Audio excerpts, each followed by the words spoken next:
Make tes pauses, cherchez vous-même la solution avant de regarder la correction. Bonne vidéo. Pour l'exercice 197, on nous dit donner un encadrement d'amplitude 0,001 de racine de 3 moins 2, le tout sur 5. Donc, on commence par rappeler c'est quoi un encadrement d'amplitude 10 puissance moins n, où n est un entier naturel, de x compris entre a et b, où x est un réel et a et b sont deux nombres décimaux. Donc, on aura que cette double inégalité est un encadrement d'amplitude 10 puissance moins n du réel x si on peut trouver deux nombres décimaux a et b, tels que quand on fait la différence entre le plus grand moins le plus petit, elle est égale à 10 puissance moins n. On va prendre un exemple pour le cas de pi que l'on connaît bien. On a pi qui est égal à 3,14, 15, 9, 2, 6, 5, 3, 5, etc. D'après la valeur approchée de pi, ici, on voit que pi est strictement plus grand que 3, mais strictement plus petit que 4. On peut même mettre les inégalités larges, et cette double inégalité est un encadrement de pi à 10 puissance moins 0, sachant que 10 puissance moins 0 vaut 1, car quand on fait 4 moins 3, cela nous donne 1, soit 10 puissance moins 0.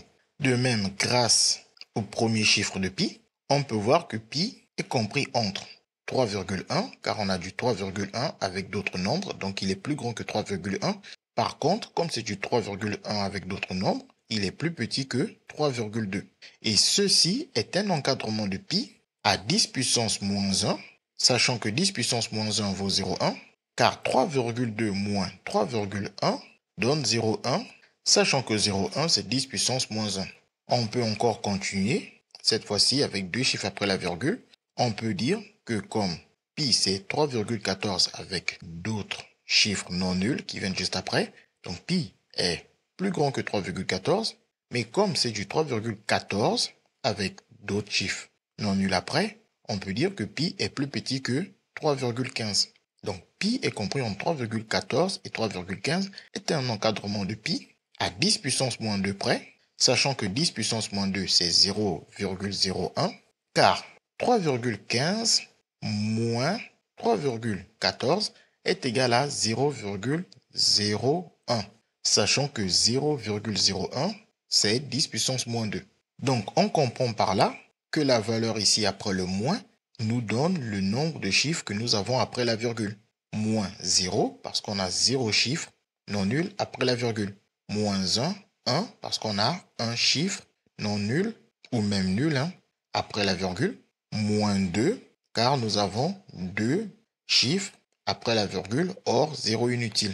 Et ces deux chiffres ne sont pas n'importe lesquels, ils sont consécutifs avec la précision 10 puissance moins 0, car on passe par exemple de 3 à 4 en rajoutant ce 10 puissance moins 0, c'est-à-dire en rajoutant 1.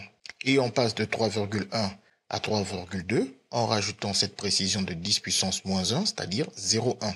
Et on passe de 3,14 à 3,15 en rajoutant cette précision de 10 puissance moins 2, c'est-à-dire 0,01.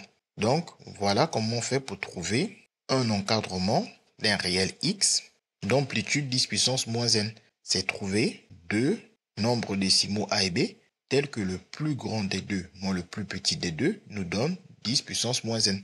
Donc, pour répondre ici à la question qui nous dit donner un encadrement d'amplitude 0,001 de racine de 3 moins 2 sur 5, on a besoin de faire comme on a fait pour pi, connaître les premiers chiffres de notre quantité. Pour cela, on va tout simplement taper ce calcul sur une calculatrice. Le résultat affiché par la calculatrice est le suivant. Donc nous, ce qu'on a besoin de faire, c'est de trouver deux nombres décimaux consécutifs avec cette précision qui n'est rien d'autre que 10 puissance moins 3. Le premier devrait être plus petit que le nombre et le deuxième devrait être plus grand que le nombre, de telle sorte que la différence des deux soit égale à 10 puissance moins 3. On va commencer par le nombre décimal plus petit que notre nombre. Donc ici, notre nombre est un nombre négatif. Donc, si on regarde les trois premiers chiffres après la virgule, on a du 0,53. Donc, il faut faire attention car les nombres négatifs sont rangés dans l'ordre contraire des nombres positifs. Si ça avait été un nombre positif, on aurait facilement dit que ce nombre-là, s'il n'y avait pas ce signe plus, ce nombre-là est plus grand que 0,053. Mais comme ce sont des nombres négatifs, on a le contraire. Avec le moins, il n'est donc pas plus petit, mais plutôt plus grand que notre nombre. Donc, effectivement, c'est peut-être plus simple de commencer par trouver le nombre qui se trouve du côté supérieur de l'égalité, à savoir moins 0,053. Et ensuite, pour trouver le nombre qui sera de ce côté, il faut juste regarder le troisième chiffre après la virgule et le diminuer d'un cran. Attention, le diminuer d'un cran, c'est retirer 10 puissance moins 3, sachant que ça nous fait moins 0,001. Et donc, diminuer ce nombre d'un de cette précision ne va pas le faire passer à 2, mais vous pouvez vérifier à la calculatrice. Cela donne cette quantité, moins 0,054, que l'on met alors du côté fermé de l'inégalité.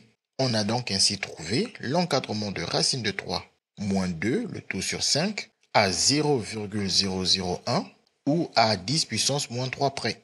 CQFD, ce qu'il fallait découvrir. Les mathématiques, ce n'est pas juste la mémorisation de l'application de cours. Ça nous aide à comprendre le monde qui nous entoure et à prendre des décisions.